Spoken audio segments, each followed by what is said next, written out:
Beralih ke perkembangan lain, pemerkasaan Dasar Pandang ke Timur dan rundingan tarikan pelaburan merupakan antara fokus utama lawatan kerja rasmi Perdana Menteri Datuk Seri Ismail Sabri Yaakob ke Jepun bermula hari ini. Hubungan dua hala Malaysia-Jepun juga akan dapat diperincikan Perdana Menteri menerusi sesi pertemuan dengan rakan sejawatannya Fumio Kishida, termasuk prospek perluasan kerjasama pasca pandemik COVID-19 dan pembukaan sempadan.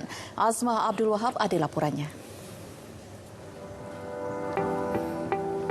Ia adalah pertama kali kedua-dua pemimpin bertemu sejak kedua-duanya menjawat jawatan Perdana Menteri. Menurut kuasa usaha sementara Kedutaan Besar Malaysia di Tokyo, Nur Azam Muhammad Idrus, selain matlamat utama pertemuan empat mata, Datuk Seri Ismail akan membawa misi meluaskan lagi hubungan 65 tahun Kuala Lumpur bersama Tokyo dan menjayakan Dasar Pandang ke Timur yang banyak menyumbang kepada pelbagai aspek pembangunan kedua-duanya. Untuk itu, kedua-dua Perdana Menteri bakal menyaksikan 3 majlis menandatangani memorandum kerjasama di antara kerajaan Malaysia dan Jepun. Ia melibatkan memorandum kerjasama di antara Kementerian Ekonomi, Perdagangan dan Industri mengenai industri pesawat diterajui Kementerian Perdagangan dan Antarabangsa MITI. Kerjasama rangka kerja asas bagi kerjasama maklumat pengoperasian sistem sumber manusia asing berstatus pekerja mahir diterajui Kementerian Sumber Manusia dan kerjasama Kementerian Pendidikan, Budaya, Sains dan Teknologi mengenai golongan belia yang diterajui Kementerian Belia dan Sukan.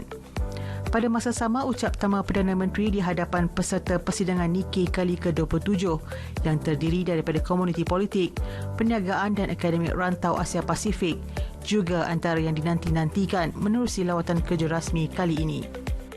Beliau dijangka akan membangkitkan isu-isu termasuk meningkatkan integrasi ekonomi serantau, memperkasakan mekanisme rundingan dan kerjasama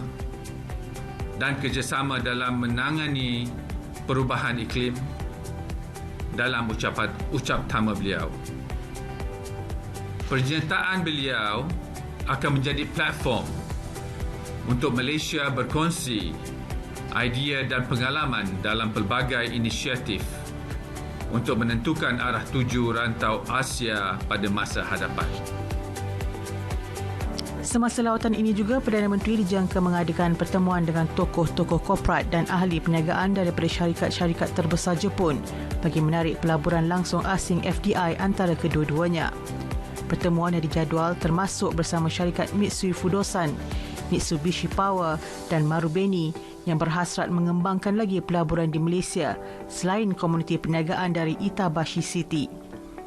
Dengan pertemuan yang diatur, Malaysia mengharapkan penghasilan hubungan yang lebih baik dan menarik minat lebih banyak pelaburan masuk ke dalam negara. Mengenai hubungan perdagangan Malaysia-Jepun pada bulan Januari hingga Mac tahun ini, jumlah perdagangan direkodkan meningkat 13.3% kepada 41.75 bilion ringgit berbanding 36.86 bilion ringgit tempoh sama tahun lalu. Pada tahun 2021, Jepun merupakan rakan dagang keempat terbesar Malaysia dengan jumlah dagangan bernilai 149 bilion ringgit. Sehingga 2021, Jepun adalah pelabur asing ketiga terbesar di Malaysia dalam sektor pembuatan bagi projek-projek yang dilaksanakan berjumlah 90.9 bilion ringgit.